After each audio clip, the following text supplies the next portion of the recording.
Hey everyone, welcome back to Paint and Draw with Tom. Today's episode is part of my longer term Study the Great series, where I take a closer look at master artists and try to understand how they were thinking, not simply what they made. In this video, I'm studying in my journal, which lowers the cost of this study by a great deal. And we're going to be studying Edward Redfield's Winter Reflections, which he painted in 1935, roughly thereabouts anyway. Redfield was part of the New Hope School, a group of Pennsylvania Impressionists known for painting directly from life, often outdoors, often in brutal winter conditions in eastern Pennsylvania. And that resonates with me. As I've mentioned a couple times on the channel, my favorite thing to do from a creative perspective is to paint outdoors from direct observation, often called en plein air. Instead of oil paint, as you can see already, I'll be studying this work in my sketchbook using multicolored ballpoint pens and acrylic markers. This isn't about imitation, it's about translation. Edward Redfield is sometimes described as an American Impressionist, but his work has real physical weight to it. These paintings aren't polite. His paintings are often cold, muddy, heavy. You feel the snow, the thaw, the water moving under the ice, perhaps maybe the slush seeping in through your boots and making your toes cold if you happen to be the one standing amidst this scene trying to paint it. The New Hope painters worked outdoors year-round, and Redfield in particular was known for attacking a canvas quickly and decisively. Big shapes, strong value contrasts, no fussing. Lines from time to time will actually be used almost like an illustrator. There's nothing precious here, which is one of the reasons I think studying him with unconventional materials actually makes sense. Not to mention, we're saving a boatload of money because oil paints are expensive. More recently, I stopped by the local art supply store, and a tube of middle range priced phthalo blue cost upwards of $20. So we are saving a ton of money and still getting a lot of important work done here today. In addition to that, we're building out our journal, which is always a fun thing to look at, especially as it fills up with all different kinds of works, all different kinds of ideas that ultimately will build to our own original works that we take on down the road. Now, as I work through this little puzzle, this master copy of Edward Redfield's Winter Reflections, you'll notice that I started out the video, I had already drawn in some of my guidelines using mainly the purple hue on my multicolor ballpoint pen. If you've watched this channel in the past, you may have seen a couple of my time-lapse videos where I do portrait work oftentimes of iconic figures, and I will use the multicolor ballpoint pen to do that. I essentially use the same kind of techniques here, but for this landscape painting. And now I'm filling in a lot of the larger shapes with acrylic markers. And I'll put links to the materials that I'm actually using for this journal entry here today for you, for your convenience.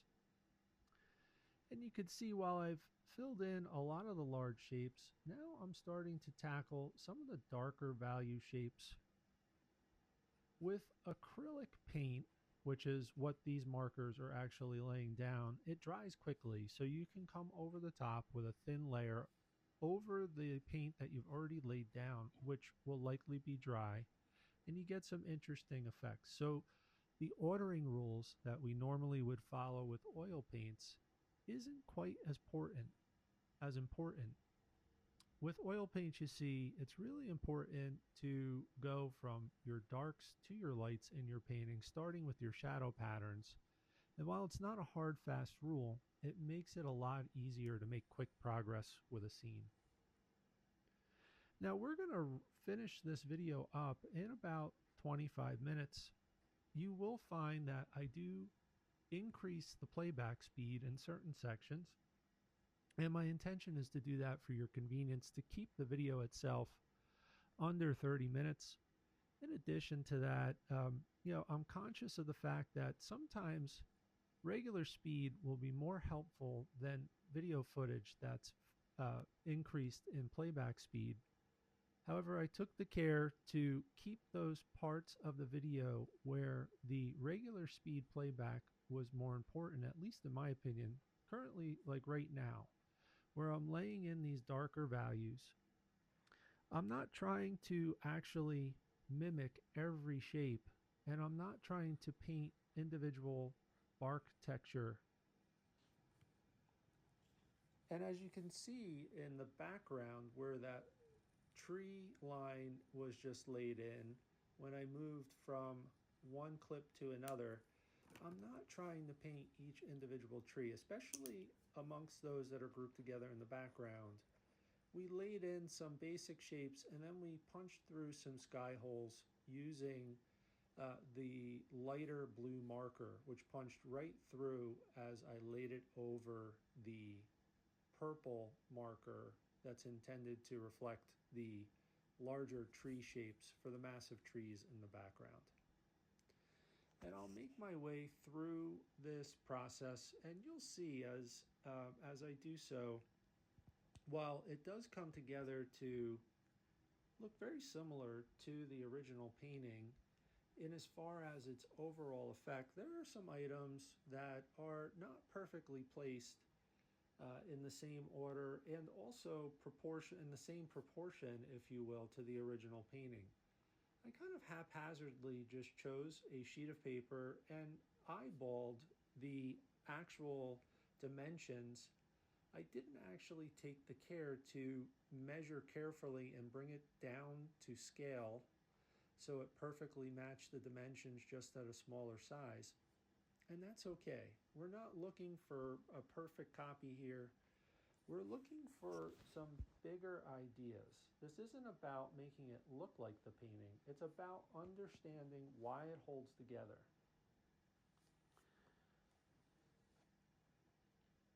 One thing I love about studying artists like Redfield is realizing that good painting survives translation.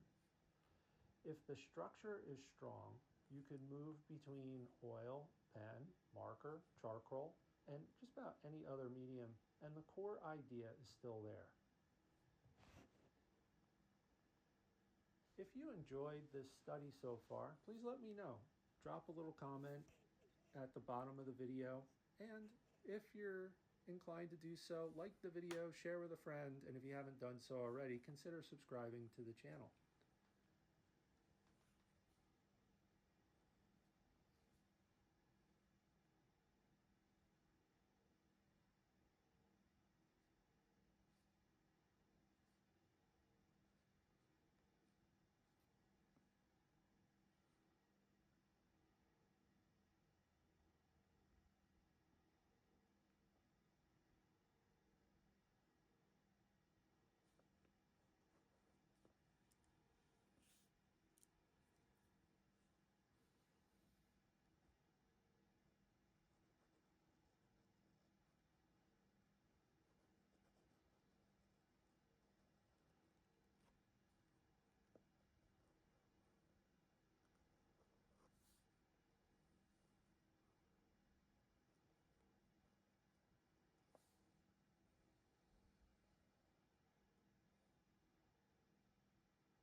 So I'm running through the tree shapes with my ballpoint pen and other areas of the painting, and I'm really focusing in on using the ballpoint pen and the finer point that it brings to the table to break up some of the bigger shapes and just bring some additional color variance within and amongst the shapes that I've laid in with the acrylic markers.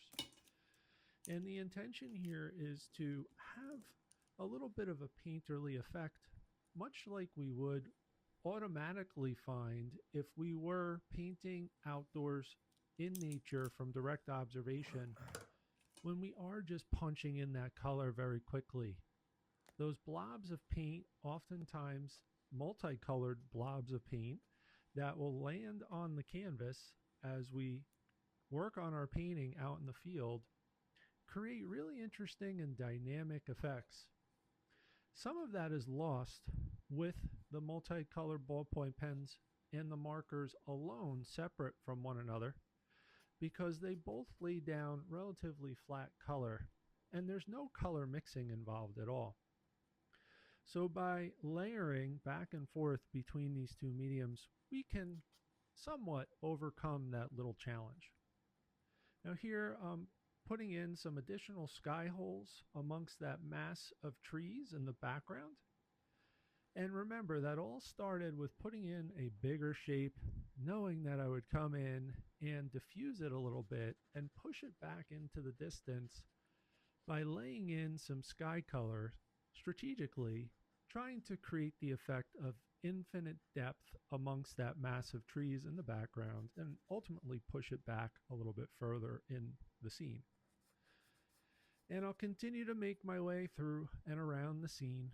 Now I'll focus in on some of the shadow patterns, and now I'll focus in on color variants in the little rock, snow-covered rock in the foreground. And you can see, I can imagine, Redfield probably put some of these elements in as a form of self-editing. I imagine some of these things may not have been in this scene. He may have strategically put that rock in the foreground as a nice easy way to draw you into the bottom of the scene, up along the tree trunks on the left-hand side. Who knows? Additionally, I would add, if you enjoyed this kind of study, let me know. As mentioned before, this is exactly what the Study the Greats playlist on my channel is all about, so you might want to check out the other videos on the Study the Greats playlist. And if you're an artist working with limited time or unconventional tools, or perhaps maybe budget limitations, I hope this gives you permission to study seriously without waiting for the perfect conditions.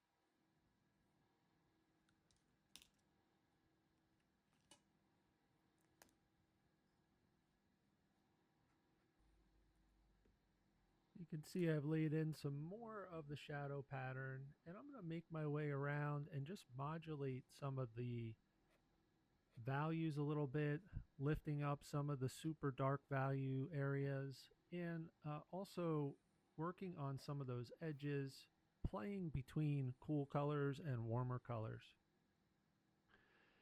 And I'll just make a note here, even though I'm not necessarily working on the water right now, it's really, or the trees for that matter, I'm just thinking right here, the trees aren't individual objects, especially in the background. Those in the foreground are, because we generally want to see more detail in foreground objects. But those in the background, it's really just one shape that's been broken up a bit. And notice how the reflections aren't mirrors.